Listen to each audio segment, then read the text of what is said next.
वज़ीर आज़म शहबाज शरीफ ने टेक्नोलॉजी के इस्तेमाल के जरिए FBI की कारकर्दगी को बेहतर बनाना हुकूमत की अव्वलीन तरजीह करार दे दिया है। वज़ीर आज़म की ज़ेर सदारत महसूलात में बेहतरी के लिए इक़दामात पर इजलास हुआ, जिसमें वफाकी वज़ीर इक़्तिसादी उमूर आहद खान चीमा, वफाकी वज़ीर इत्तलात व नशरियात अताउल्लाह तारड़, वज़ीर मुमलिकत खजाना अली परवेज़ और मुतालिका आला सरकारी अफसरान ने शिरकत की। वज़ीर आज़म ने महसूलात की वसूली के लिए बनाई गई हिकमत अमली के नफाज पर अमल दरामद के हवाले से सख्त इक़दामात की हिदायत की।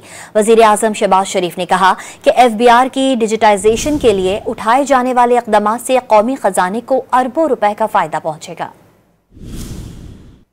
वज़ीर आज़म शहबाज शरीफ ने टेक्नोलॉजी के इस्तेमाल के जरिए FBI की कारकर्दगी को बेहतर बनाना हुकूमत की अव्वलीन तरजीह करार दे दिया है। वज़ीर आज़म की ज़ेर सदारत महसूलात में बेहतरी के लिए इक़दामात पर इजलास हुआ, जिसमें वफाकी वज़ीर इक़्तिसादी उमूर आहद खान चीमा, वफाकी वज़ीर इत्तलात व नशरियात अताउल्लाह तारड़, वज़ीर मुमलिकत खजाना अली परवेज़ और मुतालिका आला सरकारी अफसरान ने शिरकत की।